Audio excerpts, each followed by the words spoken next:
Okay, I think we can get started now. Don't want to take up more of your time. Um, but you know what? Before we begin, I have to apologize to you because uh, the other day I had a huge technology failure. Actually, this was like Friday or so, and on Tuesday I had to go and buy a new computer just to get this webinar running. So last night I was up all night creating this webinar, trying to get it finished for today. So the content's really good. It's sound. I know it, and you guys are going to learn a lot. But if I kind of rant and rave, or if it sounds a little unrehearsed, that's because it probably is. So again, I just want to apologize in advance. All right, so let's get started. And let's go. Okay, so who am I? My name is Greg Dineo. That's a picture of me and my wife, clearly on the left-hand side. And back in college, in 2002, I started my first company. It was a solar panel installation company, and I sold it in 2006. Then I went to go work for Honeywell International, a huge conglomerate, for 2 years, and I hated it. So in 2008, I was fired or laid off, or however you want to put it, depending on who you ask. I then became a freelance copywriter and did that for a little over a year. And then I founded Cloud Marketing Labs, a marketing agency with the simple premise, how can we generate 100 sales leads in 30 days? And we did that. We actually generated over 100 sales leads, and we closed about $15,000 in sales from those 100 sales leads. And so this webinar is more or less that story of how we were able to do it. We've since tweaked this process and tweaked the system and got it better, but most by and large, this is how we did it. And since we started Cloud Marketing Labs, I've had the privilege of writing for the best blogs and the biggest blogs in my niche, including Copyblogger, Under 30 CEO, Kissmetrics, and ProBlogger. So who is this webinar for? If you sell a service, such as consulting or coaching or things like that, then this webinar is for you. If you sell software, we've actually seen this system and this process work for companies who are having $10 to $100,000 software installs for large CMS companies. And we're also seeing it work with smaller web apps like video desktop software. So it works for both scales. If you sell info products, this will work for you. If you're looking for a way to give your sales team more leads, then this is going to work for you. And if you're looking for a systemized way to market your business, then this is a webinar for you.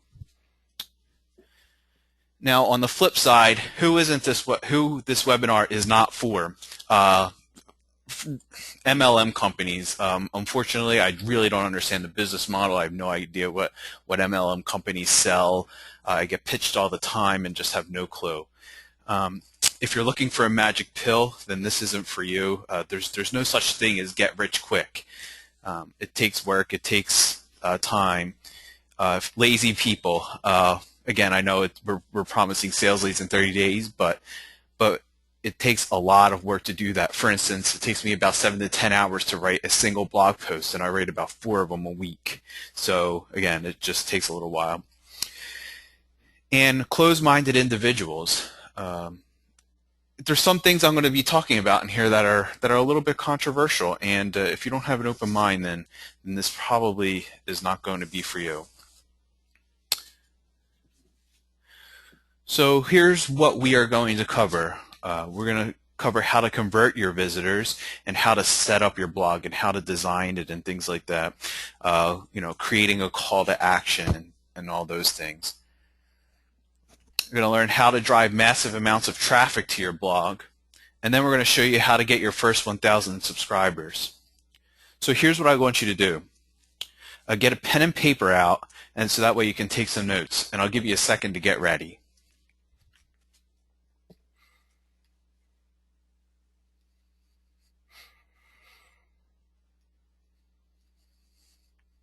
All right, you guys all ready? Sweet.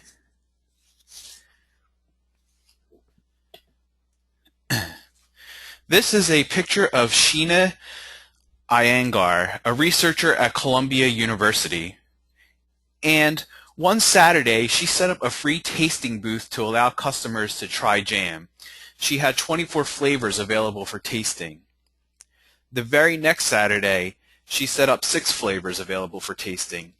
And according to her book, The Art of Choosing, when she had 24 flavors, 60% of all customers stopped by to taste the jam, but only 3% actually bought jam. When she had 6 flavors, 40% of the customers stopped by, but 30% of them actually bought something. And this actually turned out to be an increase in sales of about 600%. And unfortunately, most content marketers offer too many choices for their readers, and in their paralysis regarding which option to choose, readers will often leave. So if you want to get people to take action, give them fewer choices. And we're going to show you exactly how to do this. So the first thing you need to do is pick a single action you want your customers to take, or a goal. So for instance, it might be that you want to increase RSS subscribers on your blog, or you might want people to click on ads so that way you can make money via AdSense. Or perhaps you're looking to sell software and you want people to download your free trial or call for a demo or things like that. Or maybe you want people to download your ebook in exchange for their name and email address, which is my action, but we'll get into that in a little bit more. And then you want to eliminate clutter. You just work way too hard to drive traffic to your blog just to send them away to other sites. Remember, when Sheena had fewer choices, 600% more people took action, and in her case, that was buying jam. I'm not saying that 600% of more visitors are going to take action and buy your stuff, but it conclusively proves that the fewer the choices and the elimination of clutter, the better your site will perform. And so let's take a look at some real life examples here.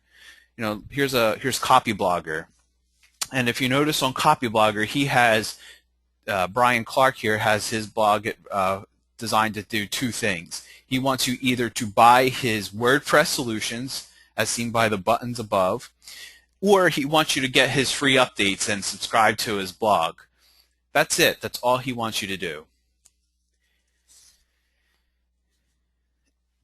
If you take a look at Derek Halpern's site, Social Triggers, he only has one goal for you. You can't navigate his site without understanding that Derek wants you to enter your email address, so that way he can put you on your list for future marketing purposes.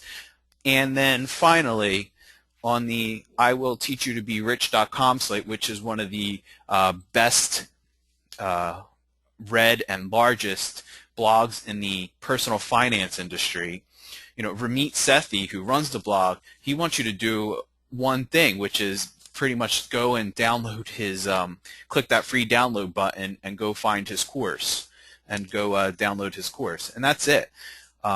If you notice on any of these blogs, you're not going to see the social media buttons like Facebook and Twitter too prevalently. In fact, actually, I think of these 3 blogs, which are, have well over 100,000 for Copyblogger, well over 30,000 for Social Triggers, and Ramit has well over 100,000 subscribers.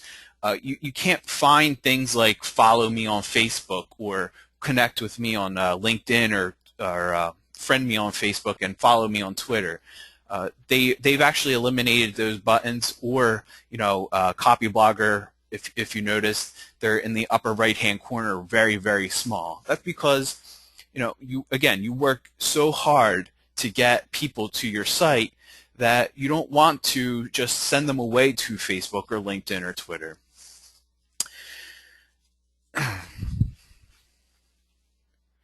And so after you've kind of eliminated the clutter here, you want to create a compelling call to action, which usually involves a free giveaway.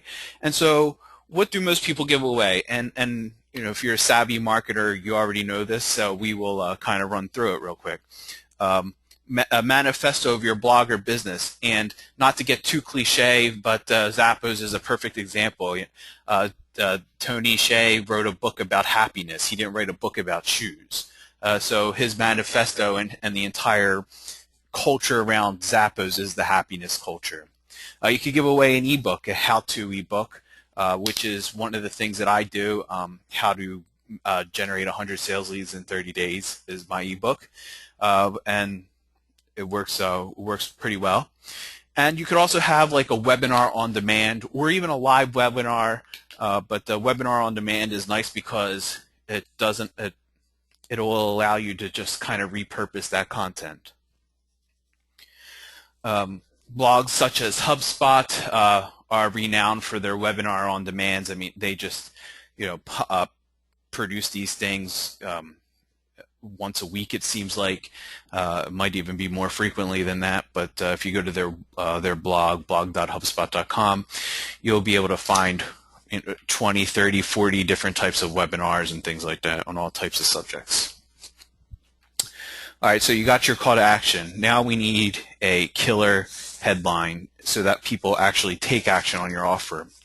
And my favorite headline formula ever created, and I'm not smart enough to have come up with this, I stole it from somebody else and I can't even remember who I stole it from, is you have a primary benefit plus a time frame plus the primary objection. So remember that. Primary benefit plus the time frame plus the primary objection. And now we're going to actually see how this works. And believe me, you've seen it plenty of times before.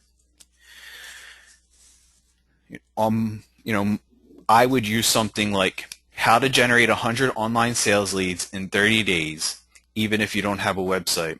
So let's break it down for you. Generate 100 online sales leads is the primary benefit. In 30 days is the time frame. And even if you don't have a website, many people will think this is only possible if they already have a thriving website or a really, really high traffic blog. So putting in this primary objective, even if you don't have a website, says, wait a minute, even new beginners can generate 100 online sales leads. Let me find out what this is all about. The next one, build a killer web app in 30 minutes, even if you've never coded in your life. Again, build a killer web app is the primary benefit. In 30 minutes is the time frame. And even if you've never coded in your life is the objection, is how we're going to overcome the objection. Again, many people are going to think that they can only do this if they're rock star coders. So, giving a free tutorial or a course or whatever, a call to action that says, hey, even somebody who's never coded, a complete and utter new person to software development, can create a killer web app. That's pretty. That's. Let me check that out. Let me see what's going on there. So, what do you guys think of this so far? Really good, awesome, cool. Thanks, guys. So now we have a call to action. We just got to figure out what the heck do you do with this thing? And so let's take a look at my blog, and it is by far not the most beautiful blog on the planet. I actually did not spend any money in design. As you can tell, I did it myself, and I am not at all a designer. In fact, I am colorblind, so if it doesn't look that good, then that's why. But I will be spending some time in design in a short while. But back to where to put the call to action. The feature box is one of the most important places to have a call to action. And so what is a feature box? A feature box is quite literally a box at the top of your blog that houses an offer. So as you can see, my free ebook up there. But then if you look below, then on the left-hand side is actually where my blog begins. So my feature box actually takes up a good 75% of the top of my screen. And that's because I want people to see that. I want people to come to my blog and see that one thing above all else. And now, does this actually work? And the answer is yeah. My feature box actually converts 5 times more visitors than in terms of percentage than any other place on my website. So I've also seen it convert 10 times more. I think Derek Halpern, the Social Triggers guy, said that his feature box converts 20 times more. So we are so getting that to excuse me one second. So putting that feature box there is going to be a key component in traffic conversion. The second spot is on the sidebar, and a lot of people have it on the sidebar, and I'm not telling you anything new here. But one of the mistakes that I see is that so many bloggers and content marketers bury this call to action all the way down on the like halfway down, like their sidebar, in between like social media buttons and ads.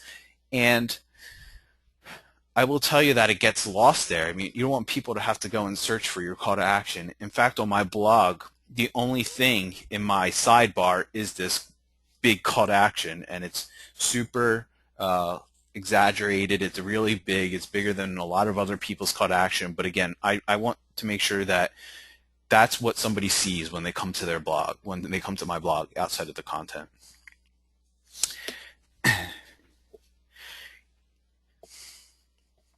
And then finally, the bottom of your blog post is a great place to put a blog.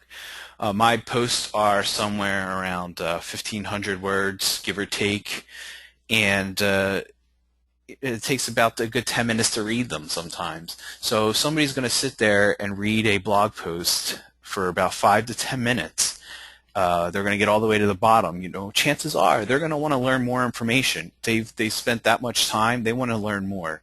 So putting a call to action at the bottom of your blog post is a really, really good idea. So how are we doing on time? Okay. We're actually mowing through this quite quickly. So I'm talking a little bit fast, I guess. Again, I apologize because if you're late and you missed it, we actually had a catastrophic tech failure, and I built this on Tuesday. I essentially had to go and purchase a new computer, built this presentation in a free trial of Microsoft Office, and on all day yesterday, and didn't get much sleep, and I'm giving it today. So I'm going through this a little bit fast. So I'm going to try to slow down a little bit for you guys. Okay, so now that you kind of know how to convert the traffic, you know how to build the call to action, you know how to design the blog so that way it optimizes all conversions. We got to figure out how to actually drive traffic to your blog. So you guys actually ready to do that? Cool.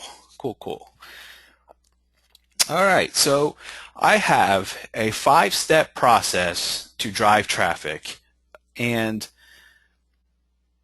you're going to note here that most of these steps actually happen before a post is even written. Planning the blog post, to me, is far more important than actually writing it. So real quick question for you guys. How many people spend 80% of their time writing the post and then only 20% of their time or less actually promoting the post?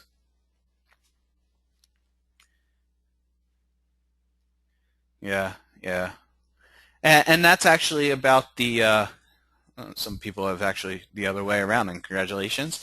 And some people most of the time when I see is people who do that, they're frustrated because no one's actually reading the blog posts. Again, I spend 7 to 10 hours. I know a lot of other bloggers spend a lot of time, or if you own a business, you have a business to run. You don't want to just write a blog and then have nothing happen. It's just a complete waste of your time.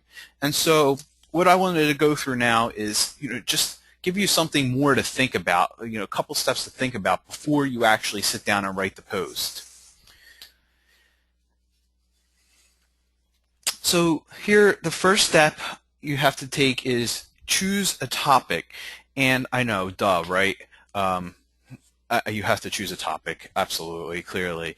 And but there is a bit of a trick here to why some topics actually seem to perform better than others and things like that. So I want to make sure that when you choose your topic, it is the perfect topic for you to write at that moment in time. So one of my favorite ways to do this is to go to alltop.com.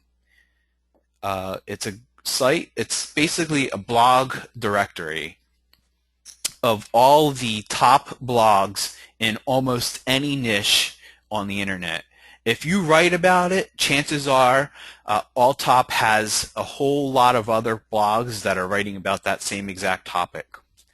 And so why is this important? This is important because it allows you to go in and see what blogs are actually, what topics are being written on, being shared, have the most comments and things like that. So for instance, one of the things that I might do is to check over on Seth's blog here and see about the ranking to the signal to noise ratio. And this is probably not a great example, but when I read this blog, it was about filtering out noise and things like that. And now if that blog post got a lot of tweets and a lot of shares and a lot of likes, then it might be something worth consider writing about. So that's what you can do as well. So if you write about the automobile niche or the aftermarket car services niche, and you see that a lot of blog posts are being written about aftermarket taillights, then that might be something where you can go and draft off of them or go and copy that trend. So the key is to go and look through the niche, see what is being shared on Twitter, liked on Facebook, what is being, how many comments a particular topic has, and things along those lines.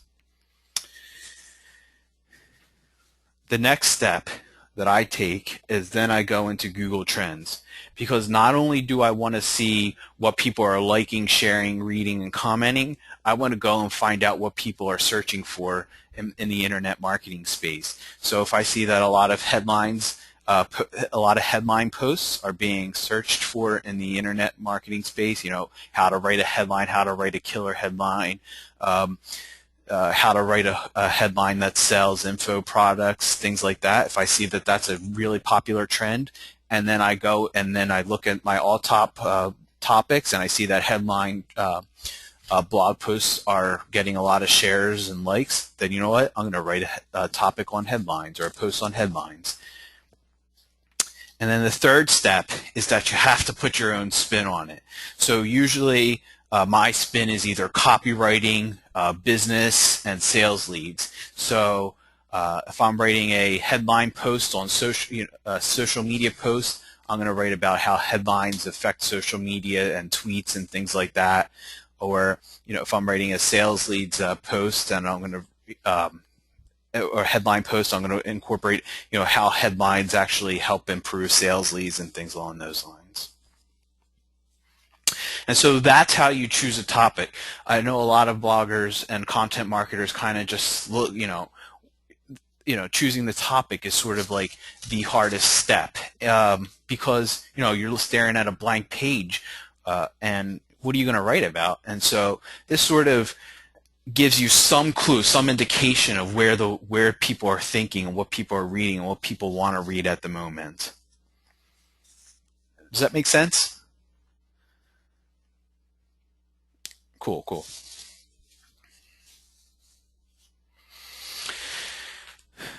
The next step, who am I going to write this blog post for?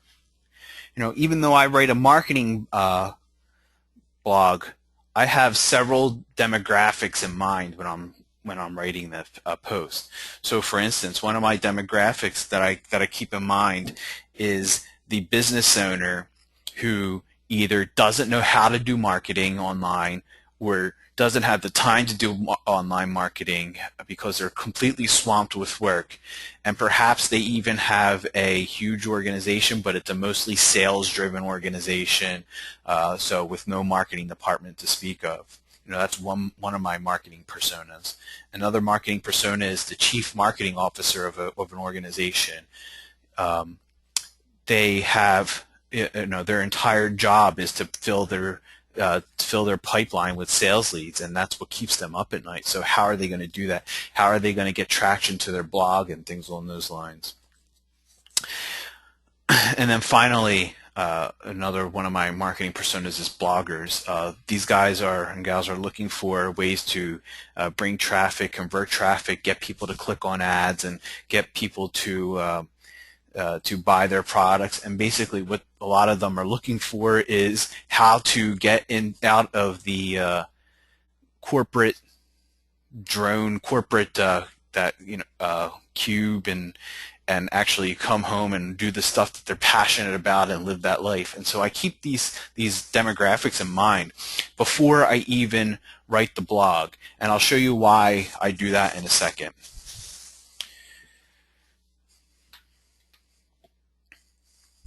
Next, we have what's the purpose of the post? I have a very new blog. It was launched in January, and so my purpose is only pretty much to get people onto my email list. And so I showed you how I convert everybody onto my list. But a lot of, and I suspect that many new bloggers, that's the exact same story.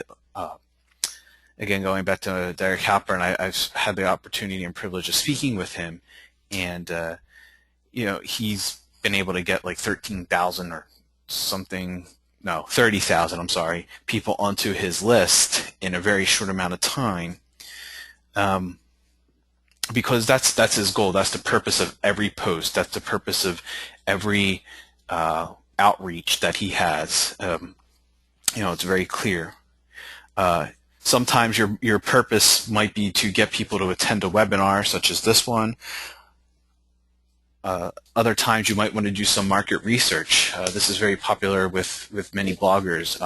If they're thinking about creating an info product or something along those lines, they want to write a post, see how well it does, see if the market takes to it, if the readers accept it and enjoy it.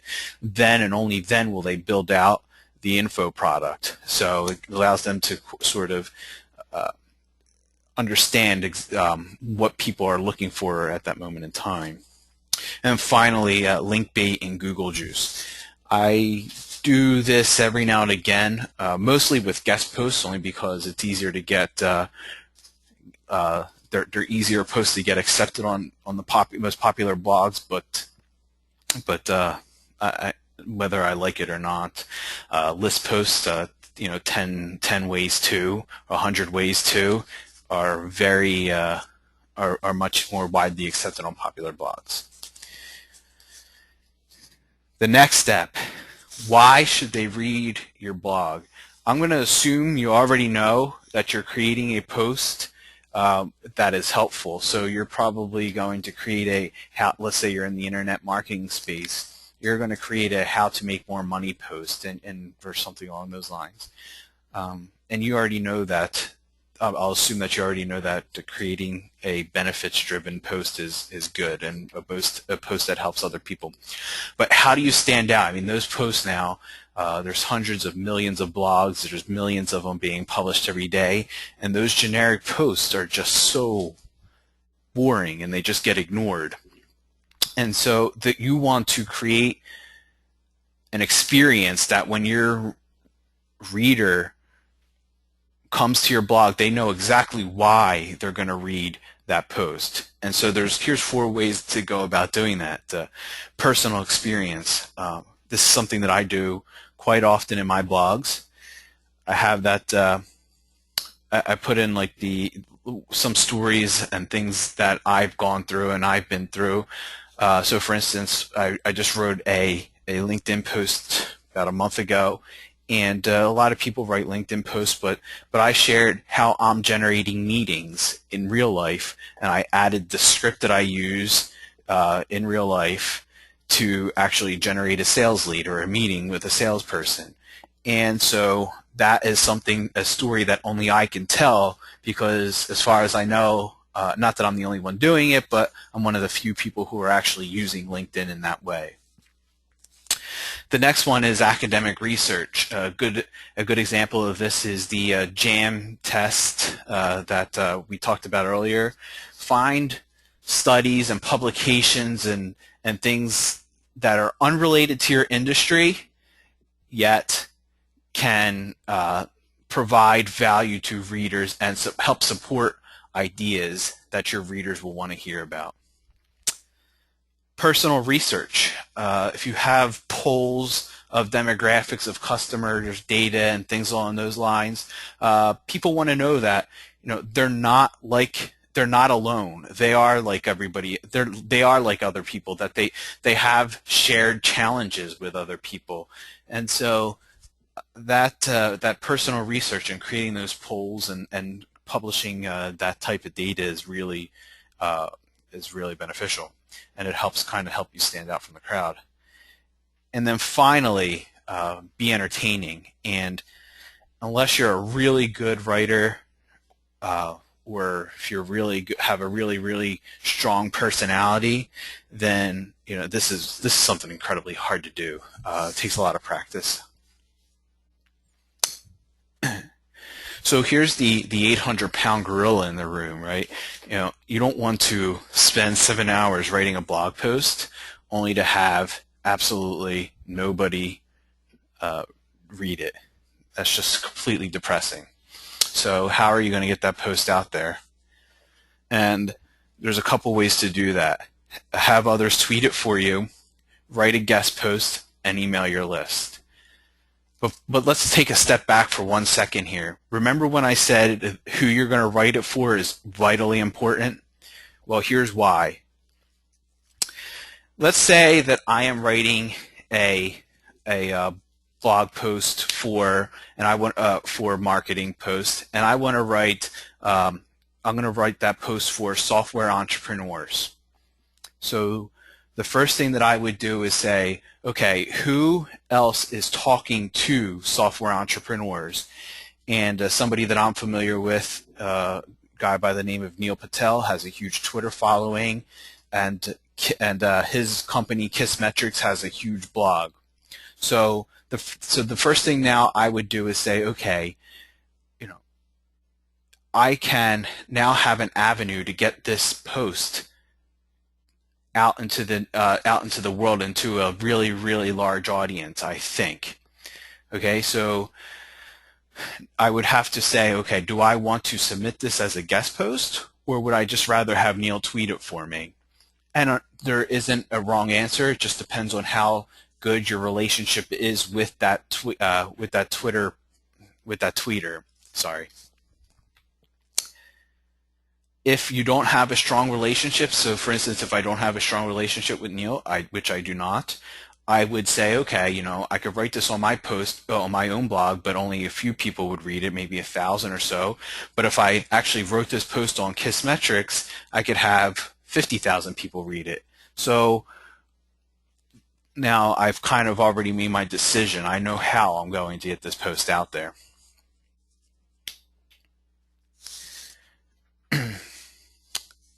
And that's really the process. You want to find out you want to choose a topic. You want to discover who it's going to be written for. You want to then determine the purpose. And then you want to figure out how you're going to get it out there, and determine why they should read it. and then determine how they're going to get it out there. And that's really every blog post I write has a plan just like that. I sketch it out on pen and paper every time. And so now I want to put it all together. You kind of have a plan to put to drive traffic to your post, to your blog, and you also have a plan to convert traffic. So let's actually now get it all together. And we're going to say how to get your first 1,000 subscribers, and then you're going to look at that that sub headline and say, well, write viral blog post, and yeah, duh, come on. Everybody knows that. So here's what we're actually going to talk about: how to write a viral blog post. And I don't care if you have a brand new blog, I don't care if you've been blogging for 5 years, you can manufacture a viral blog post in the next 2 months. And I'm going to show you how. But first I want to talk about quickly what a viral blog post is, in my opinion. A viral blog post is a post that gets shared more times than the popularity of the blog. So for instance, this post got shared 195 times. And I think this was maybe my 10th blog post on the blog. I had well less than 1,000 readers at the time. My blog averages 3,000 people a month, give or take. It's a really, really small blog, and this post got shared 195 times and something like 10,000 page views or something along those lines. I forgot the exact numbers of page views.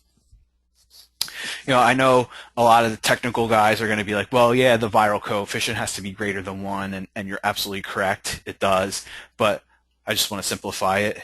So a viral post for me is a post that gets shared way more times than the popularity of the blog.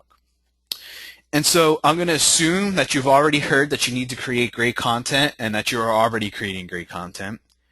I'll also assume that posting on Twitter and Facebook, like the quote-unquote marketing gurus say, hasn't created the virility that you're looking for. And so what most people are missing, and what I was missing for a long time, is that you actually need to have relationships to create a viral blog post. And here's a way to do that. Okay? Here's a way to create those relationships so that way you can build a viral blog post. So again, 5 steps to creating a viral blog post, like in the number 5 today. Step 1, choose a topic that you can write 5 great posts on. So for instance, I might write that headline post that we were talking about. And so I'm going to create 5 posts. One is going to be 10 mistakes on how to write 10 mistakes content marketers make with headlines, or how to write a great headline, and you can go on and read the rest. But the key is that each of these headlines has a different slant each of these posts, has a different slant based on the headline. And I know, so it's an easy way to write a lot of unique content without actually having to learn new topics each time you want to go write a post. So once you've actually found your topic that you can write your great guest posts on, or write your post on, you want to find 4 popular blogs to guest post on. And I'll show you why 4 in a minute. So for me, I would choose these 4 blogs. I already have familiarity with them. And real quick, before we move further, don't get daunted. I am a complete and utter nobody. I am a brand new blogger. I don't have any brand name recognition. I don't have a huge following or anything like that. I've launched this blog, like I said, in January. It's a fairly new blog. It's not really all that popular. When you're submitting a blog for guest posting, the only thing the blog cares about is how good is the content that you're submitting. So spend less time worrying about how big your following is and how new you are, and spend a whole heck of a lot more time concentrating on building a killer blog post. So step 3, after you've submitted your you found your 4 popular blogs and you have written the content, have the post published at around the same time. Now this is a lot easier said than done. I understand that. So here's some things that have worked for me. Schedule the post to go live in 60 days. Some of the blogs are going to give you a time frame. So for instance, Kissmetrics and Under 30 CEO, after you've posted for a while, you find out that they go live in around 10 to 15 business days. And then ProBlogger, for instance, I posted with them, blogged with them a couple times, and they seem to go live after 5 or 6 weeks. So you can time it like that.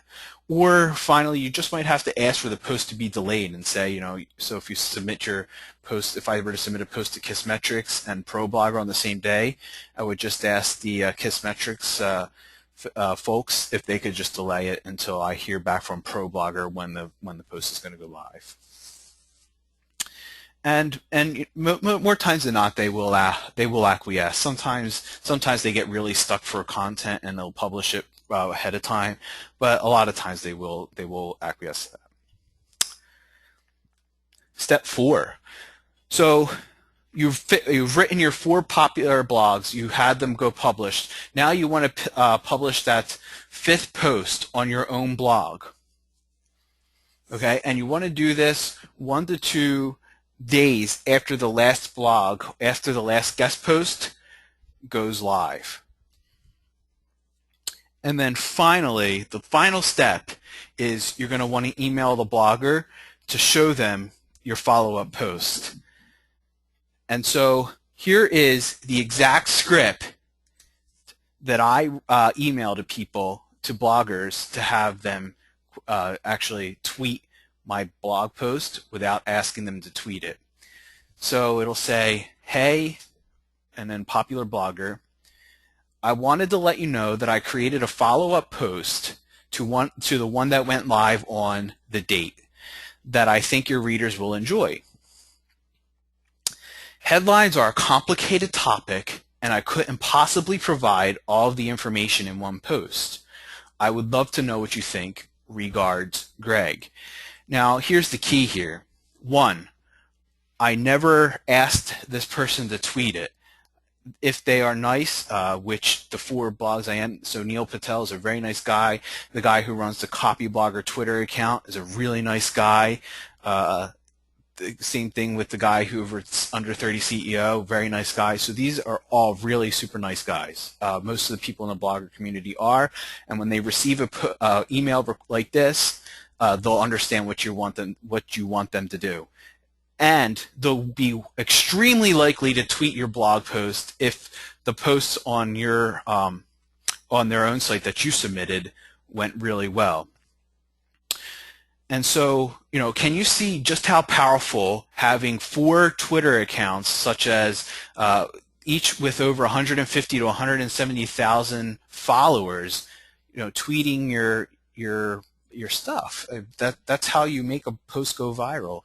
You get 4 to 5 really popular Twitter accounts and ask them to tweet it.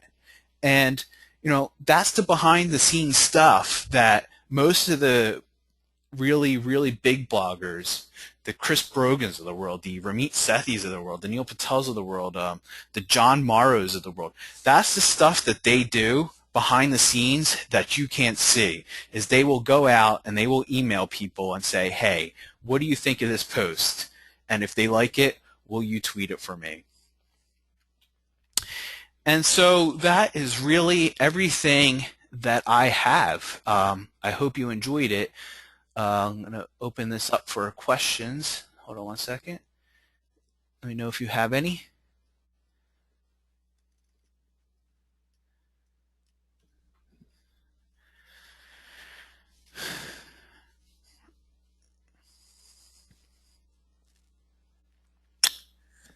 Hold on one second. I'm just going to grab a quick sip of water here. My mouth is dry. Man, we covered a lot of information in a short period of time, so hope it was really valuable for you.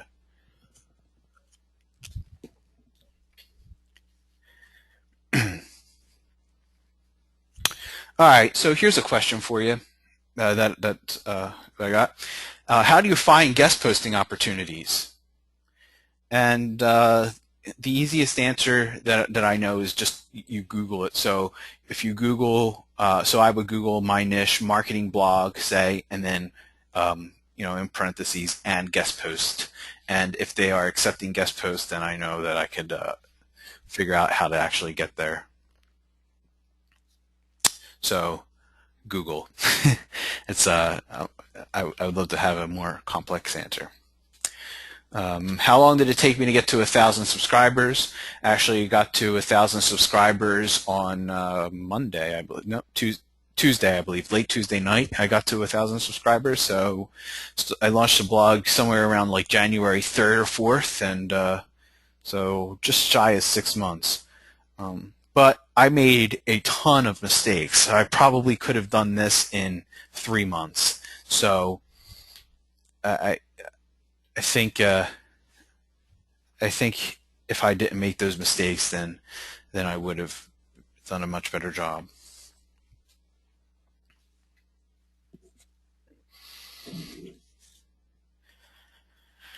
All right, how do you get your blog to stand out? That's a great question. Um, the blog as a whole, you would get it to stand out. Let me think about this for a second. There's no real easy answer here. So the first thing that you might want to do is find the topic that you're passionate about. And okay, I know that sounds silly. So that's the first thing, is to select a really passionate topic.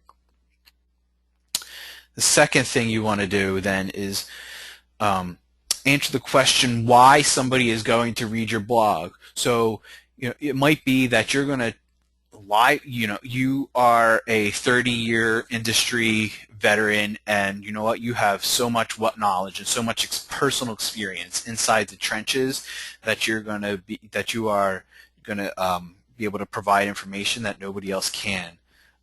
If you're a newbie and you are, like I was not very long ago, one of the things that you can do is do a bunch of behind the scenes work. So, for instance, if you're a new marketing blogger and you're writing creating an info product on marketing, you might want to do or you're creating a software for marketing.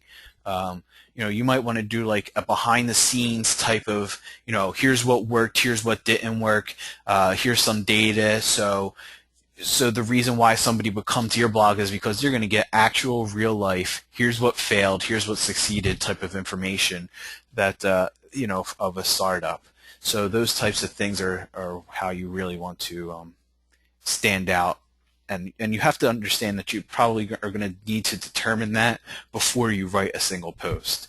So again, there's no real easy answer for that. And I apologize for rambling on. All right, any other questions?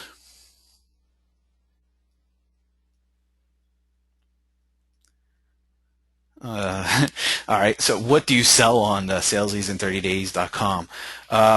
Well, it's nothing as of right now. I do offer coaching, and we do, still running Cloud Marketing Labs, which is a consulting firm. So I actually started this blog because we might get into things like building software or creating info products that weren't really appropriate for other, that it might have just been worth to start a new blog over again. But as of right now, we don't sell anything. But if you want some coaching, consulting, or you just want to call and pick my brain or whatever, you're more than welcome to.